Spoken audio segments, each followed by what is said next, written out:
জটিল ৰোগত আক্ৰান্ত তেজপুৰৰ মানস বৰা নামৰ শিশুটি আৰ্থিক অভাৱৰ বাবে চিকিৎসাৰ পৰা বঞ্চিত হৈছে মানস বৰা। তেজপুৰ ডেকাৰগাঁও ডেকাচুবুৰীৰ ধীৰেন বৰাৰ পুত্ৰ মানস বৰাক উন্নত চিকিৎসাৰ বাবে বাহিৰলৈ নিয়াৰ পৰামৰ্শ চিকিৎসকৰ। দিন হাজিৰা কৰা পিতৃৰ বাবে অসম্ভৱ হৈ পৰিছে এতিয়া পুত্ৰৰ চিকিৎসা।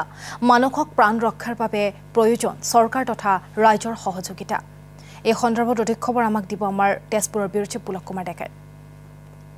হয়, মই বৰ্তমান উপস্থিত আছো তেজপুৰৰ ডেকাৰগাঁও ডেকাচুবুৰীত আৰু ডেকাৰগাঁও ডেকাচুবুৰীৰ ধীৰেন বৰাৰ বাসগৃহত উপস্থিত আছো। মই প্ৰথমে দেখুৱাই লৈছো এটা জৰাজীৰ্ণ বাসগৃহ আৰু দিন হাজিৰা কৰি পেট প্ৰৱৰ্তাই ধীৰেন বৰাই। কিন্তু আটাইতকৈ দুখজনক কথাটো হ'ল যে ধীৰেন বৰাৰ পুত্ৰ মানস বৰা তেওঁ অসুস্থ আৰু যি জটিল ৰোগত আক্ৰান্ত হৈ আছে বৰ্তমান, আৰু তেওঁৰ চিকিৎসাৰ বাবে এতিয়া মাতৃ বা পিতৃৰ হাতত নাই এটকাও।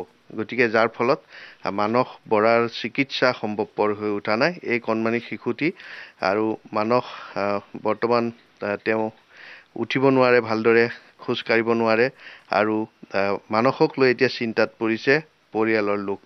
আপোনাৰ ল'ৰাটো অসুস্থ হৈ আছে? হয়, অসুস্থ মোৰ ল'ৰাটো। এতিয়া ট্ৰিটমেণ্টৰ কাৰণে বাহিৰলৈ যেনে তেনে নিব লাগে। মই বহুত দুখত আছোঁ।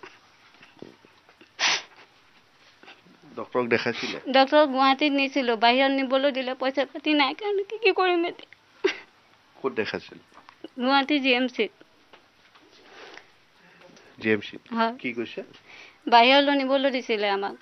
কৈছে আপোনালোকে এসপ্তাহ ছুটি ইয়াত আহক, আহি পালে আমি এসপ্তাহৰ পাছত আমি গুৱাহাটীৰ এফাৰ লিখিম। গুৱাহাটীৰ পৰা চেন্নাইৰ এফাৰ লিখিম বুলি ক'লে। তাৰপিছৰ পৰা যাবই নোৱাৰিলোঁ। মই মানসক পুনৰ দেখুৱাইছোঁ। মানস বৰাক সহায় কৰিবৰ কাৰণে ৰাইজ তথা চৰকাৰক আহ্বান জনাইছোঁ আৰু যাতে এই শিশুটিৰ প্ৰাণ ৰক্ষা কৰে। চিকিৎসা সম্ভৱপৰ হ'লে শিশুটিৰ প্ৰাণ ৰক্ষা কৰিব আৰু তেওঁক যিহেতুকে বাহিৰলৈ নিবৰ কাৰণে পৰামৰ্শ দিছে চিকিৎসকে। আৰু মই এইখিনিতে মানস বৰাৰ মাতৃ নিৰদা বৰাৰ নামত থকা একাউণ্ট নম্বৰটো কৈ দিছোঁ। এই একাউণ্ট নম্বৰটো সহায় কৰিব পাৰে।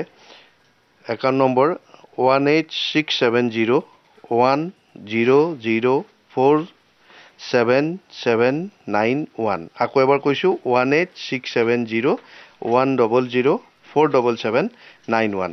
আৰু ইউনাইটেড বেংক অফ ইণ্ডিয়াৰ মিছন চাৰিআলি শাখাত তেওঁলোকৰ এই নিৰদা বৰাৰ নামত আছে একাউণ্ট, আৰু তাত সহায়ৰ হাত আগবঢ়াব পাৰে। একেদৰে যদি কোনো সদাশয় ব্যক্তিয়ে সহায়ৰ হাত আগবঢ়ায় তেন্তে মানসৰ চিকিৎসা সম্ভৱপৰ হ'ব। আপুনি কি আহ্বান জনাব? হয়, পুলক কুমাৰ ডেকা, ধন্যবাদ জ্ঞাপন কৰিছোঁ।